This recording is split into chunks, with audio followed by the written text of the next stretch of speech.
You might be aware of the handful of theoretical models out there that help us understand fighting. For example, the boxing styles model helps us understand basic striking strategies and how every style has fundamental strengths and weaknesses against others. The range model helps us conceptualize how a fight changes with distance, and I even used it to uncover the flaws in Paige Van Zant's fighting style. No model teaches you everything you need to know about fighting, but each one can act as a magnifying lens to explore a specific aspect of combat. Today, I want to introduce you to the C.I.P.A.S model, which describes the different stages of a fight as one person moves closer to victory. The purpose of the C.I.P.A.S model is to give you a strategic path to follow instead of simply sitting there and waiting for a magical opportunity that lets you suddenly win the fight. C.I.P.A.S stands for Control, Initiative, Pace, Attrition, and Surrender. Let's go through a quick summary of what those mean, and then I'll give you a more detailed breakdown. Control, create the kind of fight that is advantageous to you. Establish your game. Initiative, maintain the offense and put your opponent on perpetual defense. Pace, establish a tempo that's comfortable for you but uncomfortable for your opponent. Attrition, cause damage and wear down your opponent's cardio. And surrender, win the fight, either by knockout, submission, or intervention by a third party, such as a TKO. Now for a more detailed breakdown. The first stage, Control, is about establishing the kind of fight you can win. Whoever establishes their game is the one most likely to win the fight, and the more specific you can make the fight, the more likely you are to win. For example, Conor McGregor doesn't just want you to box him, he wants a lateral movement-based sniping battle. Adesanya doesn't just want you to kickbox him, he wants to pick you apart from outside of your range until you get frustrated enough to run into his counter-striking. Everyone has a most likely path to victory in any given fight, and the first thing you need to do is get the fight on that path. The initiative step involves getting your opponent to continually react to your movements. Any time your opponent doesn't feel threatened is time that they're able to use to think and strategize about how to take back control. And forcing them to respond to your attacks keeps them too busy to ever launch their own. Once you establish the initiative, your opponent's offense goes down as they're forced to allocate more resources to their defense. It makes you safer and more easily able to progress towards victory. Now, I know what some of you are thinking, but what about counter-strikers? They don't use initiative. Yes, they do. In fact, focusing on initiative can help you learn to counter-strike correctly. If I want to counter-strike someone, I should never sit there and wait for them to launch an attack. I should present bait to trick them into throwing the attack that I am the most ready to counter. Here you see Irving throw a leg kick against Silva, which Silva is able to catch and counter. But what actually happened was that Silva changed to a closed stance and then circled to his new outside to give Irving an easy leg kick. Silva actually had to bounce around for a second just waiting for Irving to throw it. Silva was able to counter this kick so effectively because he baited Irving into throwing it, thus keeping the initiative.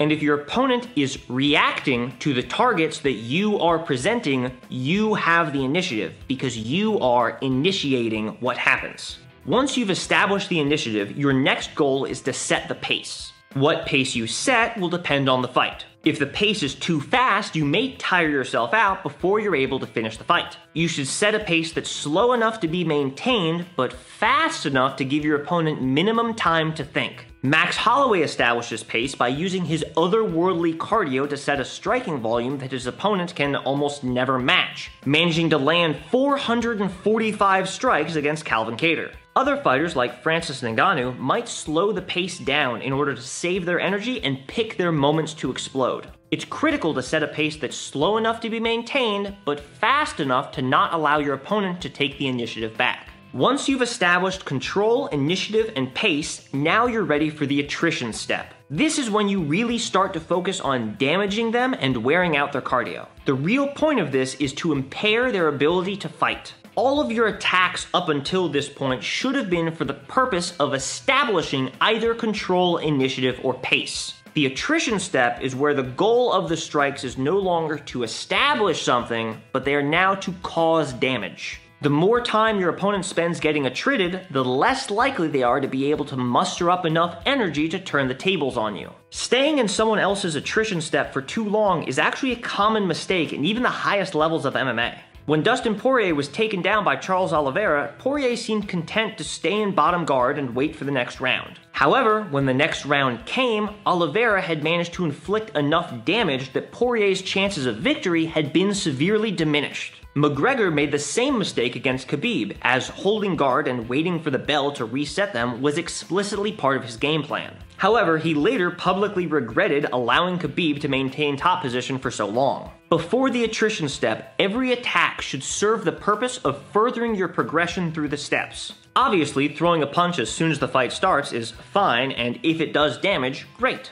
But every attack should also be used in a way that helps you establish either control, initiative, or pace. Once you're in the attrition step, this is no longer the case. Attempting to go for a finish too early is a common mistake in this stage of a fight, because diving for a submission or flurrying for a knockout could give your opponent the angle and space needed to escape and reset. You should only move to the surrender step when your opponent is so tired and hurt that they present you with a golden opportunity. The surrender step is whenever you happen to finish the fight, which isn't complicated. But again, it shouldn't be rushed. It should be a point that you arrive at naturally once you've inflicted enough damage. This could take several minutes, or it could happen almost immediately. Now, all of this begs the question of what to do if you're being dragged through these steps by someone else. After all, if you're already stuck in a very bad position, fighting for control from there is pretty hard. The answer is to fight through the steps backwards. If your opponent is establishing their preferred pace, you have to throw their pace off far enough to start fighting for initiative. Once you've got the initiative, you can start boxing your opponent into either a figurative or literal corner to start establishing control. In the third round of Khabib versus McGregor, we can see McGregor start to turn the fight around by immediately pressing forward into boxing range and initiating more of a technical striking battle. He continually throws light shots to maintain the initiative and sets a slower pace that allows him to recover from the previous rounds.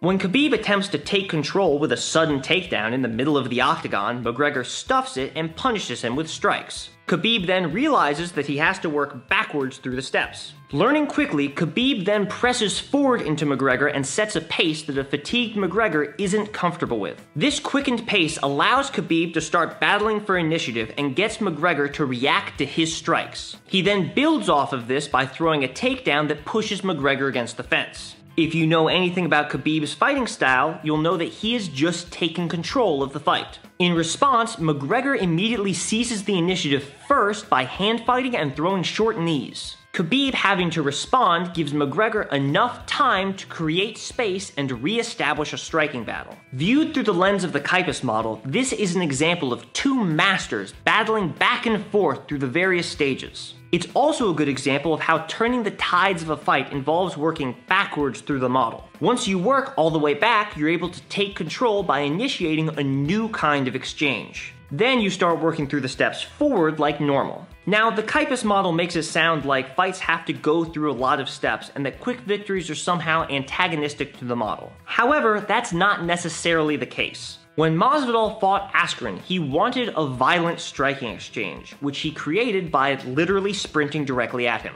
This sudden sprint also gave him the initiative and set a fast enough pace that Askren had too little time to formulate a proper response and was forced to shoot a reactive double. This was, of course, part of Masvidal's plan, and having already set control, initiative, and pace, he entered the attrition step by slamming a knee into Askren's head. And Askren went down faster than John Jones's good guy reputation. I hate you! Masvidal went through all the steps of the model. He just did them really quickly and ended up only needing one strike. Obviously, not every fight follows this model perfectly, but it's less of a description of every fight and more of a guide to help you create a strategy. Now, the advantage of the C.I.P.A.S model is that it's very broad and can be used to analyze anything from a fist fight to actual warfare. The disadvantage of the C.I.P.A.S model is also that it's very broad. It's light on specifics and relies on you having enough technical knowledge to devise your own way through the steps that it prescribes. So what do you think? Is the C.I.P.A.S model helpful in formalizing your own game plan? Or is it so vague as to be nearly useless? Leave your opinion in the comments below. Look at this kid, he's an idiot. I bet that he can't even fight. 'Cause my Krav Maga skills could totally kill. Only my school does martial arts right.